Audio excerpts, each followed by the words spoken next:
Donc bonjour à tous, Julien Layani, je suis ingénieur de recherche à l'ONERA.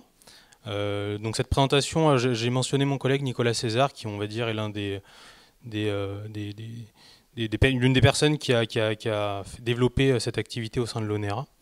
Et alors ce matin, j'ai changé le titre de ma présentation parce qu'à force de discuter avec certains d'entre vous, je me suis rendu compte que si je précisais pas tout de suite de quel type de lidar je parlais, je risquais d'en perdre certains dès la première slide. Donc moi, je parle de lidar atmosphérique, qui va d'une certaine façon s'opposer à aux lidars dont on a parlé jusqu'ici, donc les lidars 3D typiquement, qui vont utiliser ce que moi j'appelle une cible dure comme cible. C'est-à-dire que quand vous avez un lidar 3D qui va émettre une onde, elle va se réfléchir sur quelque chose qui est localisé, c'est un écho dur. Moi je m'intéresse à quelque chose qui est rétrodiffusé par un volume d'atmosphère, et ma cible ma diffusion, elle se fait sur les particules en suspension. Comme ça je vais essayer de... donc en particulier, je vais vous parler du suivi des émissions de gaz à effet de serre, parce qu'avec ce type de lidar, en fait, on a la possibilité d'accéder à un certain nombre de paramètres physico-chimiques de l'atmosphère. En l'occurrence, ici, je vais vous parler des concentrations de gaz et de vitesse de vent.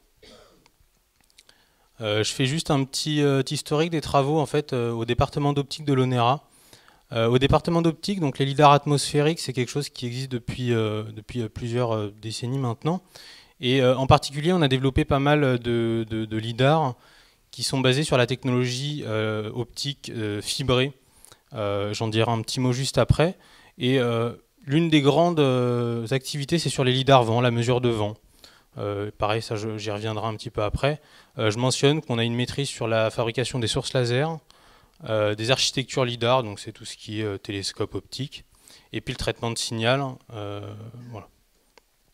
Donc avec ça, on a fait des lidars vent, souvent c'est un micron 5 parce que c'est la longueur d'onde télécom, et que grâce au boom des télécoms, on a accès à énormément de matériel à des coûts relativement réduits. On a réussi à les embarquer dans des avions. J'ai mis une petite photo ici, j'en reparlerai après aussi. Ce que je voulais mentionner sur les fibres optiques, c'est que ça nous permet d'avoir des instruments particulièrement robustes, donc facile à déployer sur le terrain. Ça reste des gros instruments, hein. C'est pas la même taille qu'un lidar 3D, mais grâce à la fibre optique, on arrive à avoir quelque chose de robuste. On a réussi à mettre ça dans un avion à plusieurs reprises. Et puis on a des lidars au sol. Bon, j'ai mis une photo de lidars au sol qui mesuraient plus ou moins la même chose. Et puis en fait, à partir de cet héritage-là, des lidars à 1,5 micron pour la mesure de vent, on a allé depuis à peu près les années depuis 2010 à peu près jusqu'à aujourd'hui, sur la mesure de gaz, et on est capable de faire à la fois la mesure de gaz et la mesure de vent en simultané. Un petit point sur ce qui s'est passé depuis un peu plus de 10 ans. 4 tests terminés, 2 thèses en cours, et à l'heure actuelle on a deux systèmes et demi même je pourrais dire, qui permettent de mesurer essentiellement le dioxyde de carbone et le méthane. Donc dans cette présentation, je vais vraiment m'intéresser à la partie lidar gaz. Alors je vais essayer de faire preuve de pédagogie. Je pense qu'au moins dans le concept général, le lidar est quelque chose qui est à peu près connu. Ce que je disais tout à l'heure, c'est que la grande différence que j'ai avec les lidars 3D, c'est que moi, ma cible, c'est les diffuseurs de l'atmosphère, c'est les particules en suspension dans l'atmosphère qui vont diffuser la lumière. Donc s'il y a une chose à retenir de cette slide, au-delà du schéma et du fait qu'on peut mesurer un certain nombre de paramètres physico-chimiques, c'est que mon signal lidar, il est continuellement réfléchi par l'atmosphère et que je mesure un profil. C'est-à-dire que ma résolution de lidar, elle se fait dans la profondeur. Je suis capable de dire si ma vitesse de vent, je suis capable de donner ma vitesse de vent à 10 mètres, à 20 mètres, à 30 mètres, etc. depuis le lidar. Donc c'est ce que j'ai représenté en bas à droite. Donc j'ai mon information.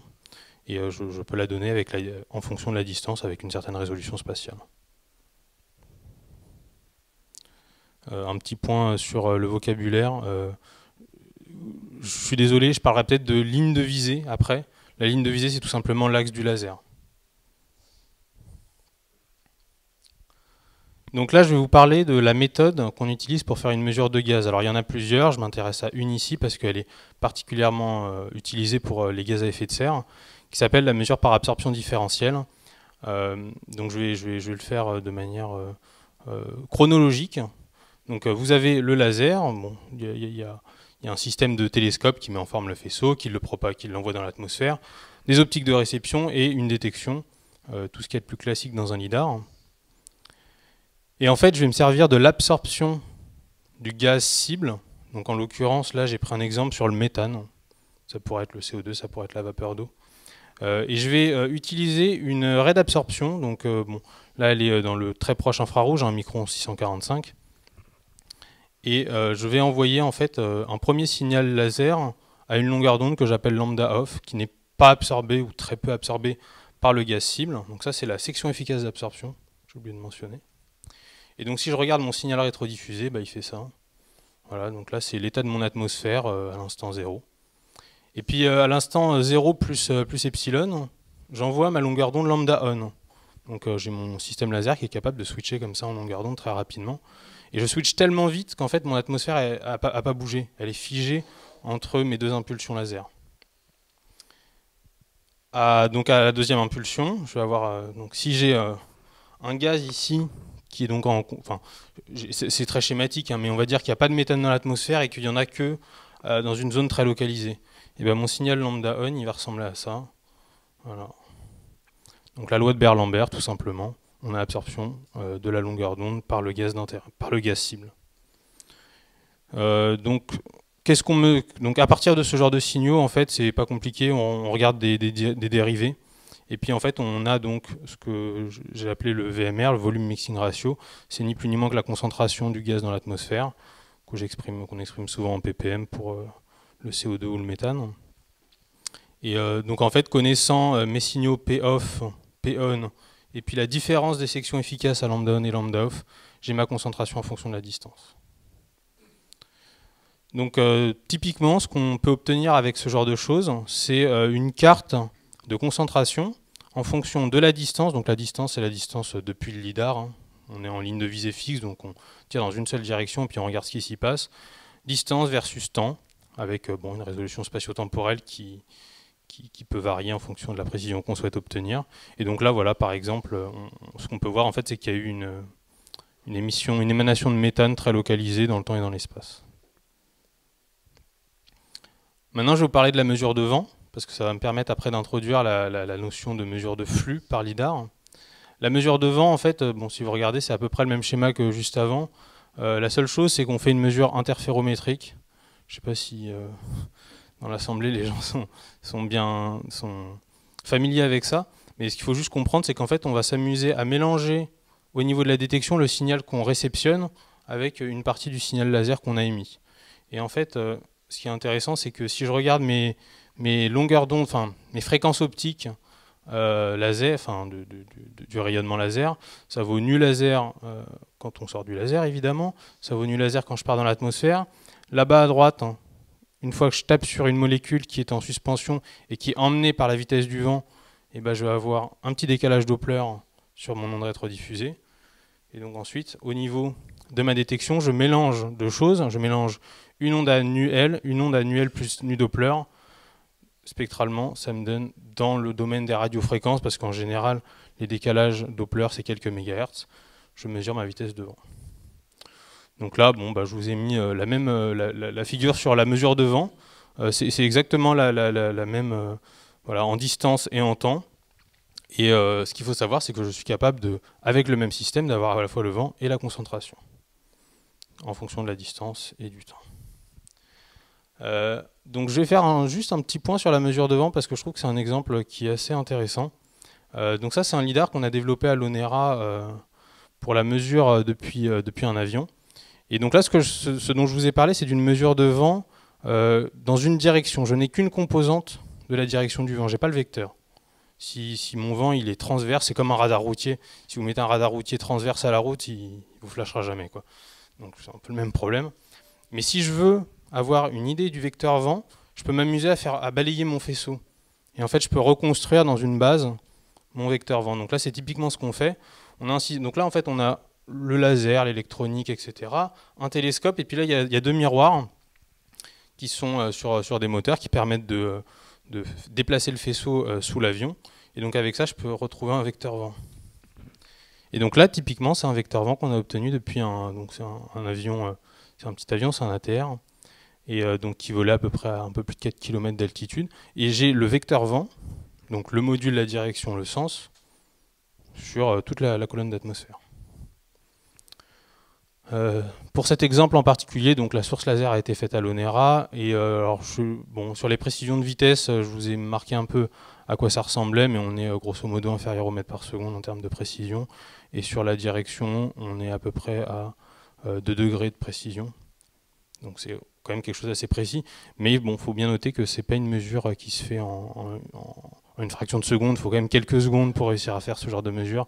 En l'occurrence, dans un avion, pendant 17 secondes, on a un déplacement vertical qui fait que voilà, on a un profil de vent, mais il faut bien comprendre que c'est quelque chose qu'on moyenne un peu, quoi. 5 minutes, je vais essayer d'accélérer alors. Bon, je vais passer, j'avais donné 2 exemples, mais c'est pas très intéressant. Pour la mesure de flux, donc je vais préciser tout de suite ce que j'entends par flux. Le flux, je le donne en grammes par seconde, parce que c'est vraiment l'unité qu'on utilise pour les émissions de gaz à effet de serre, pour faire des bilans. Donc mon flux, c'est quoi? C'est N gaz. Donc N gaz, c'est une concentration, hein, volumique si on veut, fois une vitesse, tout simplement à travers une surface S. Donc là, je vais prendre un exemple. J'ai un panache de méthane, par exemple, qui se propage horizontalement à une vitesse V, qui a une certaine section, une certaine concentration. Et la question, c'est comment est-ce qu'avec mon lidar, je vais réussir à estimer le flux? Et ben en fait, c'est pas très compliqué au final, au moins dans le principe. Donc j'ai mon lidar à distance. Je vais faire un scan vertical pour essayer d'estimer la section du panache. Parce que tout simplement, si je le balaye, à un moment, je vais passer à travers. Je vais savoir quelle est la concentration à l'intérieur. Je vais passer au-dessus. Et puis j'aurai à la fois la concentration au centre et puis ses extrémités, on va dire. Et puis ensuite, il me faut le vent. Alors là, j'ai fait un exemple où le vent est horizontal. Donc si je fais si je pars du principe que le vent est horizontal, j'ai pas besoin de faire sur 3 axes, je peux le faire que sur 2 axes. Et bah tout simplement, je regarde sur 2 axes et j'ai la vitesse de mon vent horizontale. Et là, en fait, j'ai tous mes paramètres et je peux faire ma mesure. Donc ce principe, on l'a testé en fait dans le cadre d'une collaboration avec Total, qui avait besoin de quantifier ses débits de fuite sur des installations industrielles. Et donc là, vous avez à gauche, donc c'est une zone où en fait il y avait des lâchers de gaz très ponctuels, dont on savait où était le lâcher, avec quel débit et à quelle heure. Et puis à droite, vous avez le lidar Vega. Alors bon, évidemment, c'est un peu plus gros qu'une petite boîte ou qu'un iPhone, hein, parce que maintenant dans les iPhones, il y a des lidars. Mais voilà, ça ressemble à ça. Et donc je reprends mon schéma juste avant. Donc avec mon scan vertical pour estimer la section du panache, j'obtiens ça. Donc là, vous avez le scan, l'angle du scan et la distance. Donc je sais qu'en gros, à environ 200 mètres, donc je vais faire un petit peu de géométrie, c'est pas très compliqué, mais étant donné le scan qu'il m'a fallu pour délimiter mon panache, bah, je sais qu'il fait à peu près 80 cm de diamètre. Et je sais qu'à l'intérieur, il y a une concentration qui avoisine les 400 ppm. 400 ppm de méthane, on est 200 fois au-dessus de l'ambiant, environ. Et puis bah, la vitesse de vent, bah, pareil, avec mon scan horizontal, pardon. Alors c'est vraiment une projection sur un vent horizontal, mais j'ai le module et la direction. Et donc là, bon, si on fait un peu l'application numérique, on arrive à peu près au gramme par seconde, et c'est cohérent avec le débit de fuite qui a été demandé par Total. Enfin, ce que Total fait, voilà, ils ouvrent le robinet, ils l'ont ouvert à peu près à 1 gramme par seconde, et on tombe bien sur les bons ordres de grandeur. Mais je ne vais pas en dire beaucoup plus parce que c'est encore des travaux en cours. Il faut encore qu'on fasse des analyses sur les données. Je vais conclure rapidement. Donc, à l'ONERA, on dispose de systèmes de détection de gaz à effet de serre, mais pas que. Alors je l'ai mentionné en haut et en bas, mais on sait aussi mesurer typiquement du dihydrogène, du dioxygène, la température. On parlait des îlots de chaleur, la température, c'est quelque chose qui peut être adressé par un lidar. Et donc pour nos instruments de gaz à effet de serre, on est capable d'estimer des flux de gaz à distance. Donc comme je le disais, il y a des travaux en cours, on a des travaux de recherche interne et on a une thèse en cours qui est plus concentrée sur le CO2, mais le concept de la mesure est rigoureusement le même. Et en termes de perspective, donc nous, ce qu'on aimerait bien, c'est réussir à déployer un peu nos instruments sur des zones à forte activité humaine, parce que l'objectif, si on cherche à faire des bilans, c'est essentiellement lié à l'activité humaine, c'est des émissions anthropiques ce qu'on cherche à regarder. Donc typiquement déployer ça sur des sites industriels, aéroports, agglomérations, etc. Je m'adresse évidemment à l'Assemblée parce que on se pose encore la question de savoir quelles sont les applications auxquelles nos instruments peuvent répondre. Et c'est un petit peu la raison aussi pour laquelle je suis ici aujourd'hui. Merci.